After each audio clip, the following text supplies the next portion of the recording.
Hello student, how are you? Welcome back to online classes by Sunrise School. बेटा, हमारा lesson third चल रहा था, वाई नीड वी गवर्नमेंट या why need we parliament, हमें parliament की ज़रूरत क्यों होती है, ये लेसन आपका चल रहा था। तो ये जो लेसन है ये आपका हमने पढ़ा इसमें कि पार्लियामेंट की ज़रूरत होती है क्योंकि हम अपने जिस नेता को चुन के भेजते हैं पार्लियामेंट में, वो हमारे लिए काम करता है, हमारी बात को वहाँ पर पहुँचाता है, उसी के अकॉर्डिंग गवर्नमेंट काम करती है। इसके बाद हमने पढ़ा कि पार्लियामेंट जब बनती है तो पार्लियामेंट में सारी चीज़ें शामिल होती हैं। उसमें आपकी लोकसभा, राज्यसभा और प्रेसिडेंट यानी राष्ट्रपति भी आता है। इसके बाद हमने पढ़ा था कि 545 मेंबर्स टोटल होते हैं हमारी लोकसभा में, 5 साल के लिए चुनी जाती है। और इसमें जो 545 हैं उसमें से 2 ऐसे होते हैं जिनको राष्ट्रपति चूज़ करता है, वो वोटिंग के थ्रू नहीं चुने जाते। 543 जो हैं अलग अलग क्षेत्र बटे होते हैं देश के, वहाँ से चुन करके वो नेता आते हैं, उन्हीं में से पीएम और अदर मिनिस्ट्री जो है वो चुनी जाती है। राज्यसभा के टोटल मेंबर 245 होते हैं और 245 में से 233 जो हैं हम चुनते हैं, मतलब हमारे द्वारा चुने हुए नेता उनको चुनते हैं। राज्यसभा के लिए हम सीधे वोट नहीं डालते, हमारे द्वारा चुने गए नेता लोग उनको चुनते हैं और ये 233 मेंबर चुने जाते हैं। बाकी के 12 जो हैं किसी न किसी विशेष क्षेत्र में कामयाबी हासिल किए हुए होते हैं, चाहे वो साहित्य हो, चाहे वो स्पोर्ट्स हो, उनको राष्ट्रपति मनोनीत करता है राज्यसभा में 12 ऐसे सदस्यों को। तो ये काफ़ी क्वेश्चन बन जाते हैं इस पर वेरी शॉर्ट टाइप में। तो देखिए आगे इस लेसन को, these two building of central secretariat, the south block and the north block were built during the 1930। ये कह रही 2 बिल्डिंग दिख रही हैं अपनी जो सेंट्रल सेक्रेटरीट की हैं, एक साउथ ब्लॉक की, दक्षिणी ब्लॉक की और एक उत्तरी ब्लॉक की हैं, जो 1930 में बनी थी। The photo on left of the south block which houses the prime minister office. ये कह रहे हैं कि जो आपका साउथ ब्लॉक है, दक्षिणी ब्लॉक है, वो पीएमओ यानी प्राइम मिनिस्टर का ऑफिस माना जाता है, यानी उसके रहन सहन, दफ्तर वगैरह जो भी उसके अंडर में आते हैं वो सारे उस क्षेत्र में पाए जाते हैं। The ministry of defence and the ministry of external affair, इसके अलावा यहाँ पर रक्षा मंत्रालय और विदेश मंत्रालय के भी ऑफिस हैं। The north block is the photo on the right and this has ministry of finance and the ministry of home affairs. उत्तरी जो आपका ब्लॉक है उसकी फ़ोटो आपको दिखाई दे रही है, उसके अंदर मिनिस्ट्री आती है आपकी वित्त मंत्रालय और आपका गृह मंत्रालय आता है। The other ministry of the union government are located in various building in New Delhi. और जो दूसरी मिनिस्ट्री आपकी बच गई, मतलब हेल्थ मिनिस्ट्री और जो अदर मिनिस्ट्री बच गई आपकी, वो दूसरी बिल्डिंगों में पाई जाती हैं। आगे देखिए, the Rajya Sabha functioning primarily as the representatives of the state of India in the parliament. Rajya Sabha जो है मुख्य रूप से काम करती है, जिन प्रतिनिधियों को हम चुनकर भेजते हैं अलग अलग राज्यों से, वो ही मिलकर हमारे राज्यसभा के सदस्यों को हमारे फेवर में चुनते हैं। यानी राज्यसभा के लिए हम इनडायरेक्टली जो है वोट डालते हैं, जैसे राष्ट्रपति के लिए भी इनडायरेक्टली वोट डाले जाते हैं, हमारे द्वारा चुने हुए नेता लोग ही उनको चुनते हैं। The Rajya Sabha can also enacted legislation and a bill is required to pass through the Rajya Sabha in order to become a law। कह रहे कि राज्यसभा के अंदर भी ये विधान सभा का आपका अंग होता है। कोई भी बिल, लोकसभा जो भी बिल पास करती है, जो कानून बनना होता है, जो भी बिल वो पास करेगी उसका राज्यसभा में भी पास होना उतना ही ज़रूरी है, तभी वो लॉ का रूप ले सकता है, अदरवाइज़ वो बिल ही रह जाता है। ये आपने लास्ट ईयर भी पढ़ा था कि किसी भी नियम को बनाने के लिए लोकसभा राज्यसभा दोनों सदनों में पास होना आवश्यक है, उसके बाद राष्ट्रपति के सिग्नेचर होते हैं, तभी वो लॉ बनता है। आगे देखिए, it therefore has important role of reviving and altering the law intent by the Lok Sabha. तो इस तरह से महत्वपूर्ण भूमिका निभाती है आपकी राज्यसभा भी, किसी भी रोल मतलब अपनी महत्वपूर्ण भूमिका निभाती है लोकसभा के द्वारा जो पास किया गया बिल होता है उसको लॉ बनाने में। The member of the Rajya Sabha elected by the elected member of legislative assemblies, जो राज्यसभा के सदस्य होते हैं वो विधान सभा के जो सदस्य हैं उनके द्वारा चुने जाते हैं। यानी आपकी जो टोटल एमपी एमएलएज होते हैं वो सारे मिलकर इनको राज्यसभा के कैंडिडेट्स को चुनते हैं। एमपी और MLA, member of legislative assembly और मेंबर ऑफ पार्लियामेंट के लोग जो हैं सारे इकट्ठे मिलकर इनको चुनते हैं राज्यसभा के सदस्यों को। देयर आर 233 इलेक्टेड मेंबर, 233 ऐसे होते हैं जिनको हम वोटिंग के द्वारा चुनते हैं, plus 12 member nominate by the president, और 12 ऐसे सदस्य होते हैं जिन्हें राष्ट्रपति मनोनीत करता है। मनोनीत का मतलब है उनको इलेक्शन नहीं लड़ने होते, जैसे सचिन तेंदुलकर है, लता मंगेशकर है, इनको राज्यसभा में सदस्य बनाया गया क्योंकि ये किसी न किसी तरह से इन्होंने देश के लिए क्या किया है, काम किया है। तो कोई भी हो सकता है, सामाजिक कार्यकर्ता मतलब समाज के लिए काम करने वाला हो सकता है, लिटरेचर साहित्य में काम करने वाला, स्पोर्ट्स में काम करने वाला, किसी भी क्षेत्र में जिसने देश के लिए कुछ काम किया हो उसका नाम जो है नॉमिनेट किया जाता है इसके लिए। To control, guide and inform the government. Control, guide मतलब नियंत्रण रखना, गाइड होता है किसी को दिशा निर्देश देना, इन्फॉर्म मतलब जानकारी देना द गवर्नमेंट सरकार को।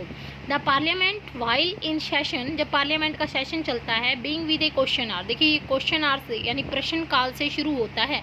पार्लियामेंट जब स्टार्ट होती है मतलब लोकसभा में जब सबसे पहले आकर के नेता बैठते हैं और उनकी जो मीटिंग स्टार्ट होती है तो सबसे पहले प्रश्न जो काल है वो चलता है, प्रश्न आवर्स चलता है। तो ये देखिए क्वेश्चन बन गया कि लोकसभा का जो स्टार्टिंग है वो किससे होती है, तो क्वेश्चन आवर्स से होती है। ये आंसर हो गया, ये आपके वेरी शॉर्ट में बहुत काम आएंगे। 233 मेंबर होते हैं, कितने नॉमिनेट होते हैं, 12 होते हैं।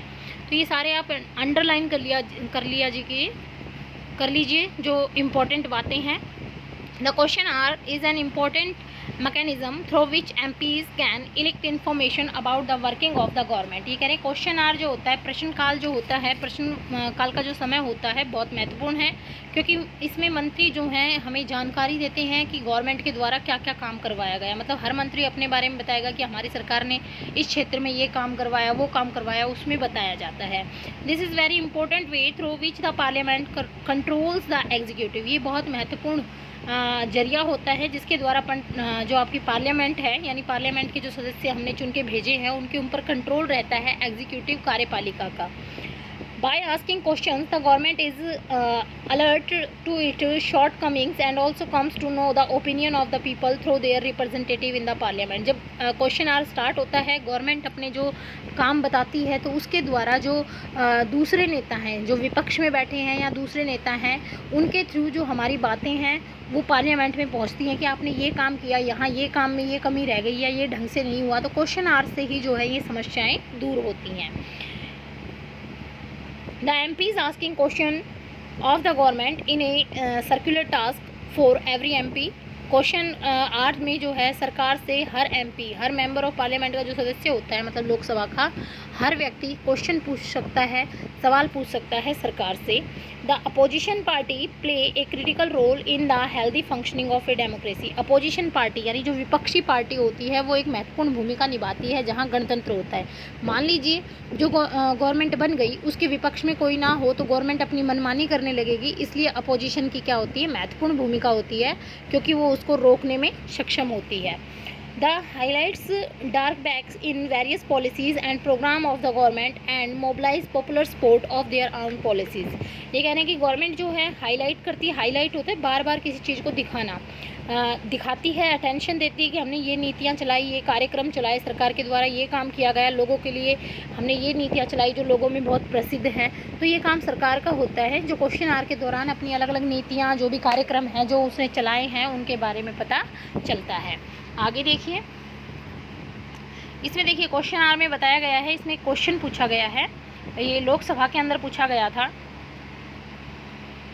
इसमें सारा लिखा हुआ है, 30/11/2007 का है ये। इसमें पूछा गया है junk food in school, junk food जो स्कूल में मिलता है उसके ऊपर डाला गया है। ये क्वेश्चन पूछा गया, will the ministry of women and child development be please to state. तो इसमें कहा गया है जो हमारा महिला और स्वास्थ्य मंत्रालय आता है बच्चों का, चाइल्ड डेवलपमेंट का, उसके अंदर महिला एवं बाल विकास मंत्रालय जो है उससे कहा गया है कि स्कूलों में जो जंक फूड यानी आपके जो पिज़्ज़ा बर्गर वगैरह जो मिलते हैं उसके ऊपर क्या किया जाए, कंट्रोल किया जाए। तो उसके लिए बताया गया है, whether the national commission for protecting the child rights has asked all state to ban junk food in school and also for setting up nutrition standard।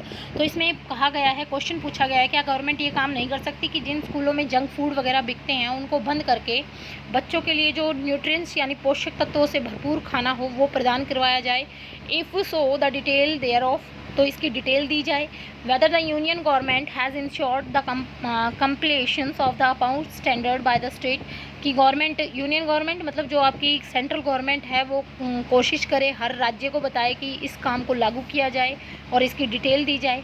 तो आंसर दिया मिनिस्ट्री ने ए एंड बी, ए और B दिया दोनों। और कहा no sir, a letter was issued by state by national commission for protecting child rights to consider providing guideline to school and create school nutrition policy. तो इसमें बताया कि हमने जो आपका बी, ए और सी है उसको बताते हुए कहा है कि हमने हर गवर्नमेंट के जो स्कूल्स हैं उनमें गाइडलाइन भेज दी है कि भाई इन चीज़ों का ध्यान रखा जाए, इन चीज़ों को अवॉइड किया जाए। तो ये क्वेश्चंस का क्या दिया है, इसने आंसर दिया है। अब देखिए, the government gets valuable feedback and is capped on the its true by the question asked by the MPs. ये कह रहे कि गवर्नमेंट जो है इससे वैल्यूएबल फीडबैक होता है कि पीछे की पूरी जो काम किया है उसके बारे में जानकारी मिलती है, और अपनी टोज वैसे आपके जैसे अंगूठे वगैरह होते हैं, टिप्स पे रखना किसी चीज़ को। क्वेश्चन आर में ये बातें उनके सामने आती हैं एमपीज़ के द्वारा। In addition in all matter dealing with finance, इसमें आपका फाइनेंस के बारे में, वित्त के बारे में, वित्तीय सलाह, जैसे कि भाई हमने कहाँ कितने पैसे खर्चे, कहाँ कितने लगाए, इसकी जानकारी मिलती है। The parliament's approval is crucial for the government, और पार्लियामेंट का जो अप्रूवल होता है वो ज़रूरी होता है गवर्नमेंट के लिए। This is one of the several way in which parliament control, guide and inform the government. और ये एक तरीका होता है जब पार्लियामेंट में सारे सदस्य बैठते हैं तो ये कंट्रोल करते हैं एक दूसरे को, गाइड यानी निर्देश करते हैं, मार्ग दिखाते हैं किसी भी काम को करने का, और जानकारी प्रदान करते हैं सरकार को।